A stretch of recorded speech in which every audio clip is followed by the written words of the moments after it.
Buenas tardes, amigos. De estos vídeos dedicados a Marx, el presente habla del fetichismo de la mercancía, según el siguiente esquema. Primero, ¿qué ocurriría si existiera solo un hombre? Robinson Crusoe es el ejemplo que pone Marx. En segundo lugar, hablaré de la dependencia generalizada, que es lo que sobreviene cuando los hombres dejan de vivir aislados, como Robinson. En tercer lugar, el trato entre mercancías. En cuarto, valor de uso y valor de cambio, la distinción que establece Marx entre ambos tipos de valor. Y por último, el misterio de la mercancía. Que haya oscuridad y misterio en las obras de sus manos es algo desconocido habitualmente por los propios hombres, pero es asimismo algo habitual en ellos. En su trato con la naturaleza producen cosas de una utilidad inmediata que saben apreciar sin vacilaciones. Humanizan lo natural y así transformado lo convierten en objeto de uso.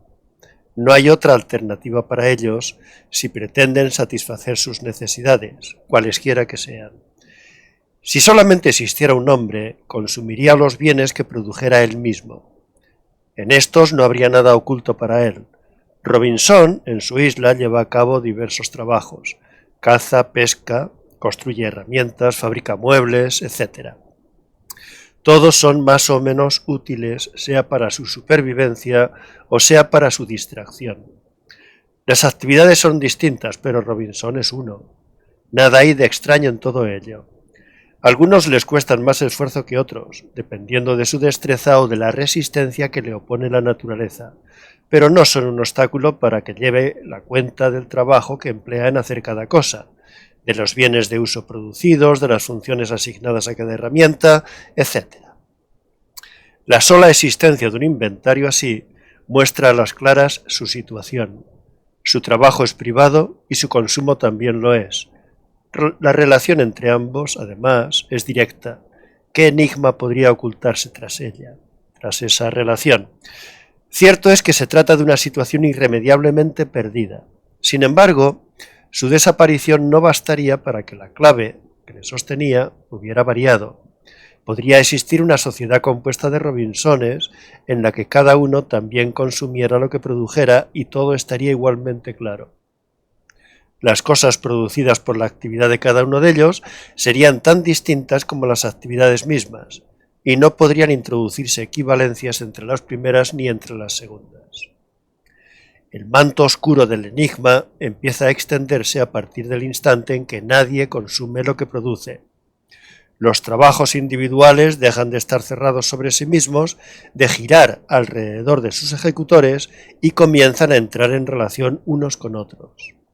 Robinson abandona su isla dispuesto a vivir con sus semejantes, pero lo que halla es muy distinto de lo que él buscaba. Queda dicho ya que un trabajo privado es independiente de cualquier otro. En consecuencia, la suma total de ellos conforma un conjunto de elementos cualitativamente diferentes.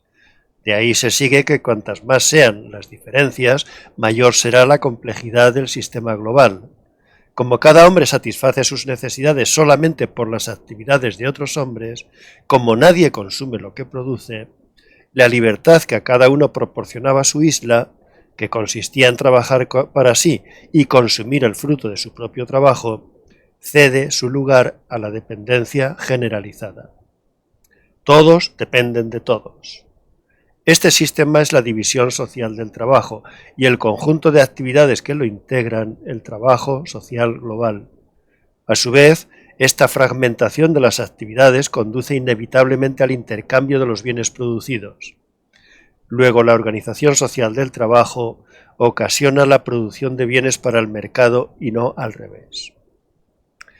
Pero ¿no son los trabajadores quienes se relacionan entre sí en su trabajo? Tal vez es eso lo que deberían haber encontrado cuando Robinsones todavía hubieron de abandonar la isla, exteriorizar en su producto sus habilidades, sus ideas creativas, su fuerza y constancia, su sudor y su cansancio, etc. Tal vez creyeran poder objetivarse en la cosa creada por ellos y ser reconocidos en ella por los demás. Pero sucedió algo bien distinto. El trato con los otros fue sustituido por el trato entre mercancías. Son estas las que concurren al mercado y allí ignoran las condiciones particulares del trabajo por el que han nacido, cómo se ha ejecutado su valor de uso, y en ese olvido de todo lo que es privado, suplantan a los hombres individuales y sus intereses e inquietudes por lo que es común entre los productos mismos. Estos son los que entran en sociedad y no los productores. Las relaciones humanas en el trabajo son solamente relaciones sociales entre cosas en el mercado. Son relaciones materiales cosificadas, fosilizadas entre personas y relaciones sociales humanas entre cosas. Este es el mundo percibido por los hombres, un mundo del que dependen y al que sirven y obedecen. No es más que el resultado de sus actividades y de la organización de sus actividades en sistema, pero no pueden verlo más que como un ser objetivo, superior y distinto de ellos. A partir de ese instante no puede menos que percibirse como un hecho rutinario, trivial y evidente el que dos objetos distintos tengan el mismo valor y que en consecuencia sean idénticos, pues dos cosas iguales a una tercera son iguales entre sí. Si ni el periódico se come ni el pan se lee, si uno ha sido compuesto por un periodista y el otro producido por un panadero, si los medios empleados en la producción de ambos son netamente distintos, ¿qué es lo que los vuelve iguales? Puesto que se les atribuye el mismo valor traducible en dinero. Esa igualdad, no cuestionada por nadie, por presentarse como algo claro, encierra sin embargo más oscuridad y misterio que las más abstrusas disquisiciones teológicas, y es tanto más misteriosa cuanto más clara aparente ser. Es la habilidad superior de esta vieja zorra, la mercancía, esconder su oscuridad tras una capa de claridad. La forma natural de las mercancías no es otra que su valor de uso. La simple presencia del pan o del periódico indica sin lugar a dudas lo que son: objetos útiles para satisfacer las necesidades de comer o de informarse. Por más que se les examine, no aparece en ninguno de ellos un valor añadido que permita identificarlo con el otro. Ni un solo átomo material es en ellos portador de esa magnitud. Por sí mismos no pueden ser vistos más que como objetos diferentes.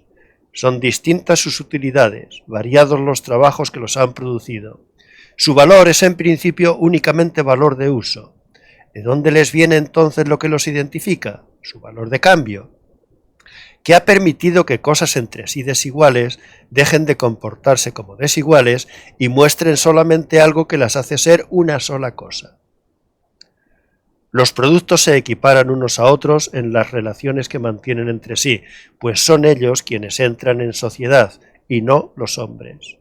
En el trato que mantienen se igualan unos con otros, adquieren un aire que antes no tenían, una materialidad de valor socialmente igual. Adviértase, socialmente igual. Quiere decirse que se dan una importancia que no tenían cuando eran productos aislados. Siguen siendo lo que eran, valores de uso, y su nueva condición no cambia la particularidad de su origen. Pero al entrar en el mercado se convierten en mercancías y desde esa nueva identidad un pan puede valer por un periódico independientemente de que el nuevo valor traduzca o no su utilidad real. Así se separa el valor de cambio del valor de uso. Y esta separación es definitiva cuando el primero, que no es natural al objeto, sino que le es añadido por una forma social particular de organización económica, es importante ya en su misma producción. Pero esto no es todo. No es la identidad de las cosas lo que permite su intercambio, sino su falta de identidad. Nadie cambia un pan por un pan ni un periódico por un periódico. No tiene sentido intercambiar las mismas cosas. Si se cambian, es precisamente porque son distintas, porque son desiguales. Pero el cambio demuestra que son iguales. Ahí está el misterio de la mercancía. El valor de uso, que hacía que las cosas fueran distintas, es una condición indispensable del mercado. En ese valor todo es claridad. O bien sirve para satisfacer necesidades, o bien las propiedades que muestra proceden del trabajo empleado para satisfacer dichas necesidades. No hay nada más en él, y de ahí no es posible que nazca misterio alguno. Este nace, por tanto, de su valor de cambio, del hecho de ser una mercancía, por las siguientes tres razones. Primera, los trabajos humanos, que son todos desiguales, se manifiestan como iguales en la materialidad del valor que adviene a sus productos en el trato social que éstos mantienen en el mercado. Segunda, la medida del gasto de fuerza de trabajo en cuanto a duración es la magnitud de valor de la mercancía. Y tercera, la relación entre productores cobra una forma de relación entre productos. Lo enigmático de la mercancía es que devuelve a los hombres la imagen de los caracteres sociales de su trabajo como caracteres materiales de los productos de su trabajo. Es un espejo que refleja en una figura deformada la relación social entre productores como relación social entre objetos trascendentes a ellos, los cuales se les aparecen como dotados de vida propia. Este es el fetichismo de la mercancía. Este engaño sufrido por Robinson no se parece a la alucinación de Don Quijote cuando creyó toparse con gigantes. Al menos él tenía molinos frente a sí y había un rayo luminoso que llegaba a su ojo. La alucinación mercantil, en cambio, no tiene nada tras de sí. Se asemeja más bien a la ilusión religiosa, donde las cosas que salen de la cabeza humana se muestran a los hombres como seres dotados de poder sobre ellos. No es sólo un fantasma sin cuerpo, sino que además tiene voz para dar órdenes que sus creadores ejecutan al punto. Si no fuera así, si todo se redujera a la conversión del objeto producido para el uso en objeto producido para el cambio, el fantasma sería mudo, y los hombres no tendrían a nadie a quien obedecer excepto a sí mismos. Pero lo que realmente sucede es bien distinto. A partir de esa conversión, los trabajos privados se ven en la ineludible obligación de presentar sus credenciales como miembros del sistema espontáneo de división social del trabajo. Si no lo hacen, no pueden ejercerse. Pero esto es impensable. Los hombres tienen que modificar la naturaleza, tienen que trabajar. ¿Cómo podrían no ejercer su actividad? Habrán, pues, de aceptar la obligación. Pero se les exige algo más. Solo en tanto en cuanto se vuelvan equivalentes entre sí serán aptos para satisfacer las múltiples necesidades de sus productores. La igualación del pan y el periódico ha conducido inexorablemente a la igualación de los oficios del panadero y el periodista. En general, la aparición del carácter mercantil de los productos del trabajo ha equiparado las actividades de los productores. Si por un lado es cierto que los trabajos son realmente desiguales, es también cierto por el otro que todos ellos se reducen a mero gasto de fuerza de trabajo humano en general, es decir, a trabajo abstracto, que es falso en cuanto a abstracción, pero que se impone a los seres humanos como una fuerza natural. Dada esta situación, no es difícil adivinar lo que los productores ven y lo que esperan bajo este carácter doble de su trabajo. Quienes cambian productos se interesan ante todo por la proporción en que los cambian. Esa proporción cuaja en una fijeza consuetudinaria tal que parece emerger del propio ser del producto. Pero no emerge de él, sino de su actuación como una magnitud de valor que no es fija. Esta magnitud cambia constantemente según la relación que mantenga con otros productos. Lo mismo sucede con las de estos. Lejos de poder controlar estos valores, los sujetos acaban siendo controlados por ellos. La sociedad mercantil ha evolucionado de tal manera que nace de la experiencia el conocimiento de que los trabajos privados se reducen a su medida socialmente proporcional, porque en las relaciones de intercambio de productos, el tiempo de trabajo socialmente necesario para su producción se impone como una ley natural reguladora. Luego, el secreto que ocultan los movimientos perceptibles de los valores de las mercancías es el tiempo de trabajo. No es así, sin embargo, como los productores lo ven. Así lo hacen, pero no se dan cuenta. Creen en la existencia de los trabajos individuales diferenciados porque creen que se les exige que el producto del trabajo sea útil y útil para otras personas. Y creen en la existencia del trabajo abstracto porque aceptan previamente el carácter común de cosas materialmente diversas. Luego los hombres no ven en las cosas lo que son, meros caparazones de un trabajo socialmente igual. No, actúan al revés. Equiparan sus trabajos diferentes porque se equiparan en el mercado sus productos heterogéneos. El valor de cambio no lleva escrito en su frente lo que es, dice Marx. Al hombre común le parece algo transparente, al científico un jeroglífico. Con la forma especial de producción que es la producción de mercancías, aparece como un hecho nuevo el que el carácter social de los trabajos independientes sea su igualdad en cuanto trabajo y adquiera la forma de valor.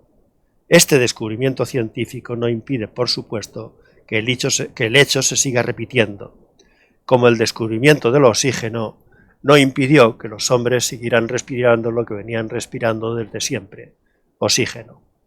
Un saludo amigos, el próximo vídeo irá dedicado al materialismo histórico de Marx.